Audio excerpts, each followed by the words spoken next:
Anyway, so mamaya, yung mga naghanap sa ating Pangulong Bongbong Marcos, ipakita natin yung ating Pangulo. Buhay na buhay yung ating Pangulo. Yung mga naghanap sa ating Pangulong Bongbong Marcos, oh. O ito yung ating Pangulong Bongbong Marcos, oh. Naka-recover na, pati yung kanyang katawan. Nangayayat po siya, mga kababayan. Kasi sabi po, ng ating Pangulo, sino ba naman yung hindi mangayayat? Pakinggan natin yung kanyang, yung kanyang speech.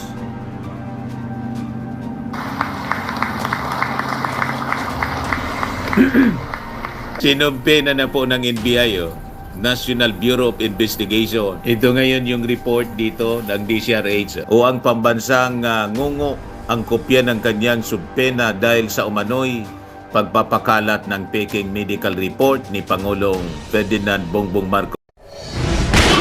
Nagbabagang mga balita at pagtalakay sa mga isyu ng lipunan. Bulsa! Opinyon, banat at paglalantad sa katotohanan. Bulsa! What you see is what you get. You decide. Nasaan si BBM? Talaga itong si Rob Ranze.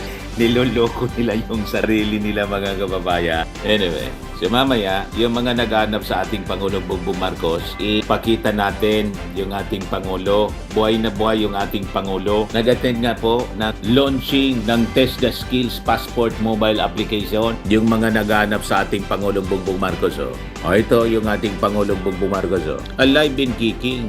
Sabi dito sa report ng Billionaire News, President Bongbong Marcos makes his first public appearance today, February 5, after 2 weeks of sticking to private meetings following his recovery. Sa diverculitis, mga kababayan, tama ba yung ting pakasambit? So anyway, para doon sa mga naghahanap sa ating Pangulo, mamaya i-play ko sa inyo yung speech ng ating Pangulo para malaman ninyo na ang ating Pangulong Bongbong Marcos, buhay na buhay. Gusto ninyo kasi yung ating Pangulo matigbak na. Napakasama kasi na ninyong mga iniisip. Laging masasama yung inyong mga iniisip sa ating Pangulong Bongbong Marcos. Naka-recover na, pati yung kanyang katawan. Nangayayat po siya, mga kababayan. Kasi sabi po ng ating Pangulo, sino ba naman yung hindi mangayaya? Yung advice ng doktor, liquid food, linanot na lang, mga kababayan. Lugaw na lang niya palagi. Yung kanyang kinakain, talagang mangangayaya. Nasaan daw yung ating Pangulo? Nandito po. Pakinggan natin yung kanyang, yung kanyang speech.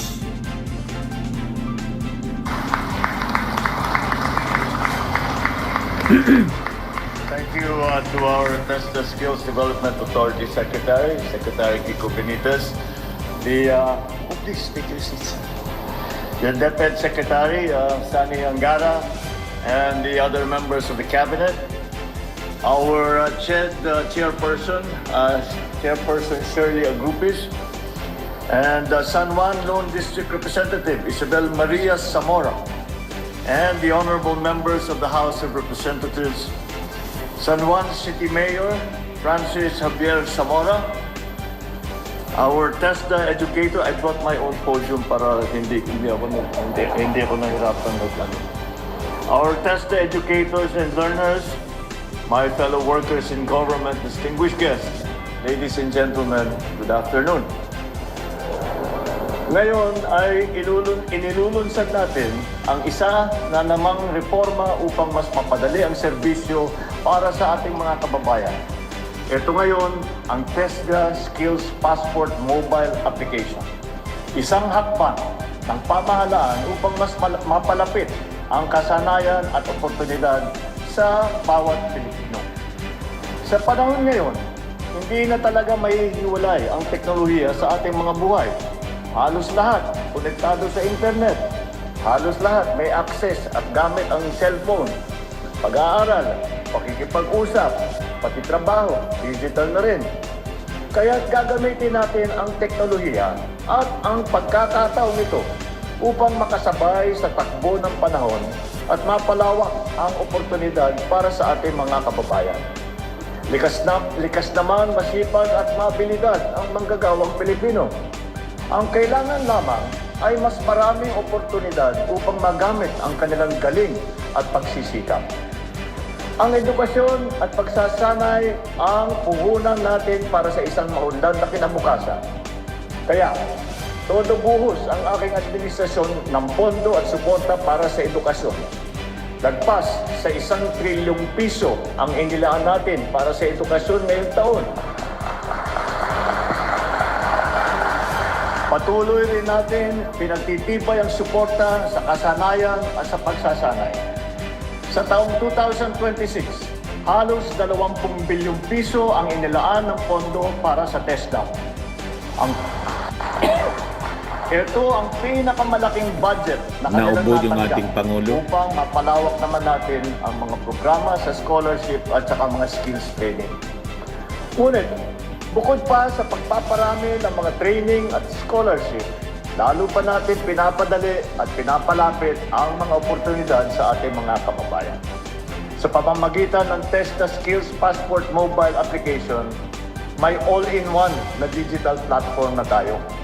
Dito makikita ninyo ang mga mahalagang impormasyon tungkol sa TESDA trainees, scholarship, employment opportunities, TESDA accredited training institution, at TESDA online training courses. Meron din itong function na tumutulong sa mga gumagamit na planuhin ang kanilang mga pagsasanay. Para sa ating TESDA Scholar, mayroon kayong sariling digital storage kung saan mapapatunayan ang inyong national certificate at mga training. Tinanong ko nga kay Sekiko kung kung ako employer, paano ako nakakasiguro na yung mga pinapakita na sinabing dinaan ng training ay totoo. Ay yun lahat ng mga impormasyon dito ginamit na natin ang blockchain para maliwanag na maganda at totoo lahat ng impormasyon na inyong binibigay. Mas mapapadali rin ang pag-aaral online, pati ang pag-a-apply sa mga scholarship sa pamamagitan lamang ng iisang aplikasyon. Bukod dito, mayroon ding online AI assistant na handang tumugon sa inyong mga katanungan anumang oras. At bilang TESDA certified, magkakaroon kayo ng access sa mga serbisyong mag-uugnay sa inyo sa mga oportunidad sa trabaho. Maaari rin itong ituring bilang isang job portal site. Iko-connecta rin ito ang mga estudyante, graduate, manggagawa at ang industry representative mula sa lahat ng rehiyon ng bansa. Ang TESDA Skills Passport mobile app na ay isang maaasahan na magagamit natin sa digital space. Maliban sa pagtiyak ng integridad at kredibilidad ng mga credential ng bawat user, protektado pa ito at ang personal na impormasyon. Mga kababayan, asahan ninyo na kami sa pamahalaan ay hindi titigil sa trabaho upang tulungan na kayo ay guminhawa ang inyong mga buhay. Patuloy naming sisiguruhin na may sapat na pondo ang edukasyon. Palalakasin din namin ang pagsulong ng skills development ng bawat mamamayang Pilipino. Kaya sa ating mga kabataan, TESDA Scholar at sa lahat ng gustong matuto ng mga panibagong mga skills, inaanyayahan ko kayo subukan at gamitin ang TESDA Skills Passport mobile app. Naway magsilbing itong tulay para sa mas masagana at mas maginhawang bukas. Sabay-sabay po tayong kumilos para sa bagong Pilipinas kung saan bawat Pilipino ay may kaalaman, may kakayahan at may kabuhayan. Maraming salamat. Mabuhay ang bagong Pilipinas. Thank you very much, Mr. President. And now, may we request the President to kindly grant us a group photo downstage. Likewise, we would like to request all our guests to gather at the center and join the President in a group photo. Yung naganap sa ating Pangulong Bongbong Marcos, ito na po, yung ating Pangulo, alive na alive in kicking. Iyakan kayo ngayon mga DDS. Ngayon, yung isa pang tulad ni Trililing na DDS, ito na, si Arguta, sinumpe na po ng NBI, National Bureau of Investigation. Ito ngayon yung report dito ng DCRH. Tingnan, nakuha na ng social media personality na si Jack Arguta o ang pambansang ngungo ang kopya ng kanyang subpena dahil sa umano'y pagpapakalat ng peking medical report ni Pangulong Ferdinand Bongbong Marcos Jr. Anya inihatid ng National Bureau of Investigation ang subpena sa kanilang bahay. Pero ito yung post niya pa, mga kababayan. Walang kadala-dala. Sabi niya, may subpena na ako. Sa wakas, dumating din. Natatawa pa siya, mga kababayan. Salamat National Bureau of Investigation. Nanunuya siya sa pag-adid dito sa bahay. May maikling kwentuhan at tawanan. Ha ha ha. See you, boss. Mga boss. Ano niya, Mr. Maravillas, masasabi mo sa reactions ni Argota, ang pambansang ngungo?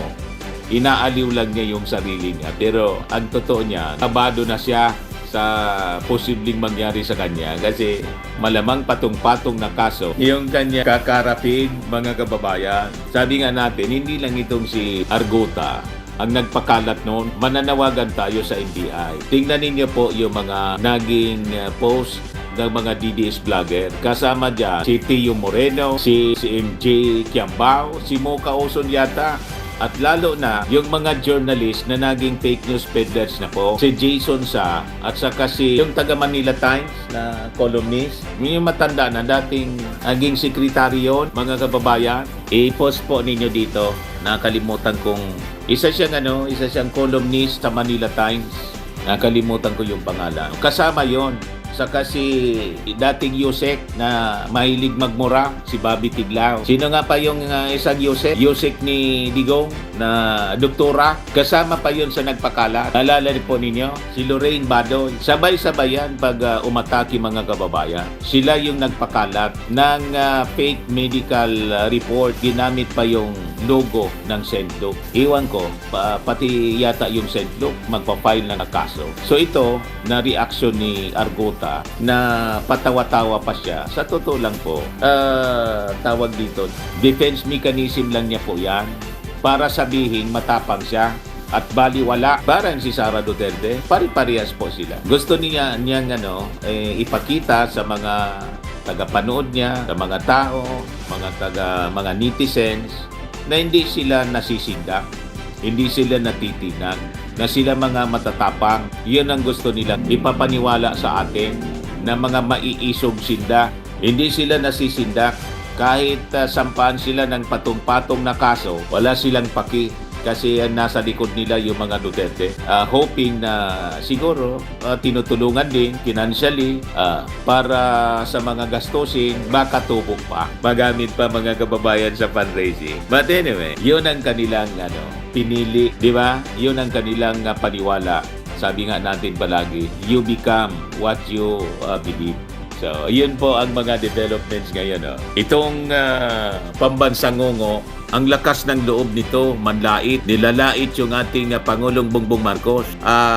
Feeling niya na gwapo siya. Medyo mabuti-buti naman po yung itsura ko dito sa taong ito. O ngayon, idagdag ko na lang itong mga additional na mga kaganapan ngayon po para inform kayo sa mga pangyayari ngayon. Ito, yung aking kababayan po na si dating Congressman, Bicol Congressman Saldico. Ito yung balita ngayon. Interpol asked for more information on red notice request for Saldico according to NBI. Report ito, mga kababayan, ng GMA. The International Criminal Police Organization has requested additional information from the NBI regarding its request to issue a red notice para po kay Saldico. Clarification lang po, it's a normal thing that from time to time, yung Interpol would be directing to submit information.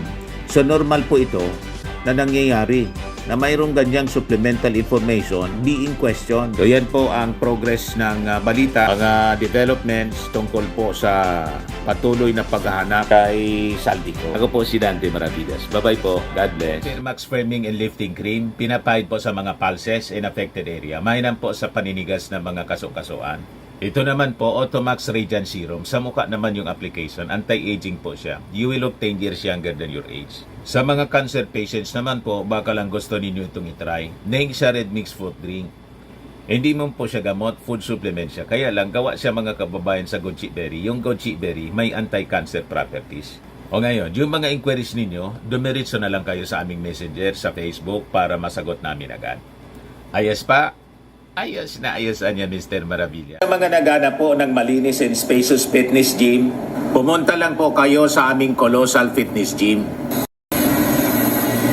May Grab car rental din po kami. But anyway, ito po pala yung aming bagong product na binibenta online. I am worldwide amazing pure organic barley powdered drink mix from Australia. Negosyo to ng aking anak na architect entrepreneur Riz Maravillas. Ayan po. Kontakin na lang po ninyo siya, Riz Maravillas on Facebook. Ang mga health benefits niya, boost immunity, improves digestion, enhance energy levels, packed with antioxidants, prevent cancer. Ito naman po yung bago naming product na binibenta online. Eye Glow Serum, whitening po siya. Tingnan ninyo yung epekto sa aking anak na architect before and now. Yung mga inquiries po ninyo, dumiretso na lang kayo sa kanyang Facebook account, Riz Maravillas.